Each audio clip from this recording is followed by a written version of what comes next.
Trinity is buzzing after a passionate New Year's Eve kiss with Reece, but her joy is tempered by uncertainty. Does he still resent her? Will he ever love her? Seeking answers, she turns to Lila, Reece's mother. What follows is a revelation that shatters Trinity's world. Lila reveals that years ago, when she was lost in a near-death state, Trinity, unknowingly, guided her back to life. This revelation leaves Trinity reeling. Who is she, truly? What powers does she possess? And how will this newfound knowledge impact her relationship with Reece? The January moon was the wolf moon. It meant all the wolves went for a run together. Reece would lead it, as always, and Trinity would have to stay behind since they still hadn't managed to sort out who was after her. But on day one, he stormed up to her room long enough before she expected him home. Her hair was still drip-drying, and her pajamas were nothing more than a thick tank top and a pair of shorts that barely reached her thighs. She knew he was worked up because Reece hardly noticed her skimpy attire. He was too busy huffing as she opened the door to let him into her room. She leaned back against the door with an amused expression.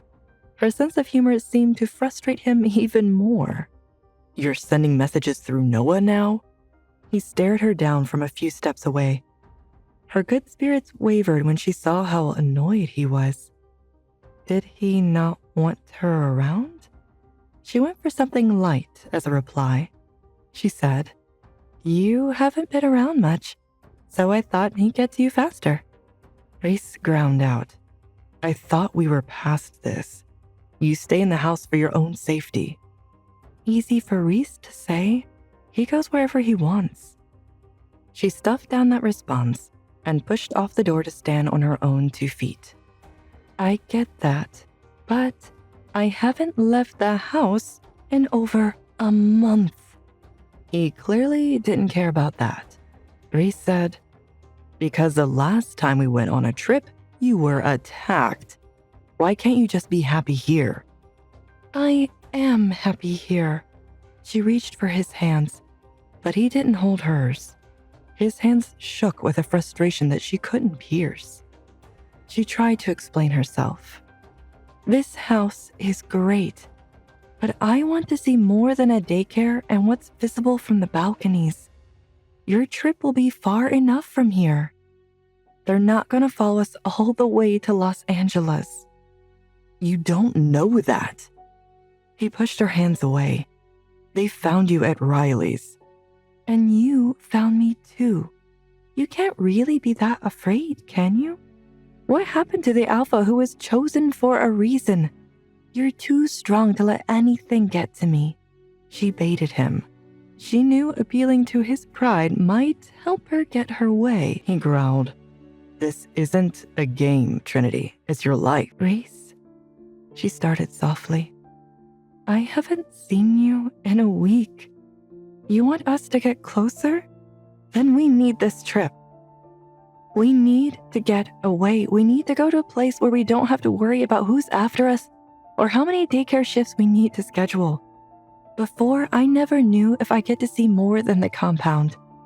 Now I can do that with you." "At what cost?" he asked. He stepped forward and she had no room left. She backed into the bedroom door. His body was overwhelming. The heat of his rage, the depth of his protectiveness. She felt them pushing her back into the hard wood. "Reece." "No, you listen to me." He growled out through gritted teeth. His chest heaved and she stared into it, unable to think for a moment. How could he do that? How could his mere presence distract her when all she wanted was to tell him that this was important to her?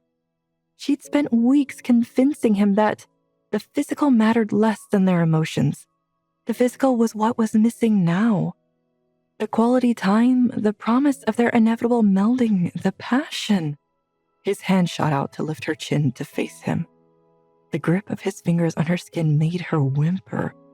She clenched her jaw to keep it in. "Oh, Goddess, don't let him hear it." Screw it. Maybe he needed to hear it. He needed to know that she couldn't be left behind to fend for herself anymore. "I just got you on my side." If something happened to you, I would risk everything to take revenge. Humans be damned." His voice shook with an urgency she'd never heard before. His hand rose and she leaned into it, shifting onto her toes. Her body curved to meet his. "Then damn them," she said. "I can help protect myself. Stop hiding. You either want me with you or you don't." She shivered as the low timbre of his words seemed to caress her. "I want you more than anything." Her cheeks burned, but not with embarrassment. That admission unlocked something in her and him too. His control snapped. Reece used his grip on her chin to pull her to his lips. He didn't just take a taste. He devoured her.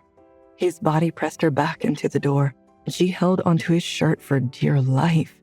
With a new vantage point, she was hitched up slightly. She felt all of him for the first time. She gasped into the kiss, and his tongue lapped in her mouth. It was electric. Every cell of her body screamed for more. How had she resisted this long? How had they put this off when it already felt so good? The kiss broke and she dove in for a second, then a third. They were growing frantic as their intensity rose as much as his pants did. My mate, my mate, my mate. Trinity and Reece finally succumb to the undeniable pull between them. Their initial conflict over her safety dissolves into an explosion of passion, leaving them breathless and wanting more. But as their desires ignite, a chilling question lingers. Will this newfound intimacy strengthen their bond, or will it become another weapon in the hands of their enemies? Can they truly escape the dangers that stalk them, or will their newfound happiness be tragically short-lived? Hey, I am Trinity. Want to know what happens next? Then click the link in the description below and download the Pocket FM app and listen to the exciting episodes of Chosen by Fate, Rejected by the Alpha,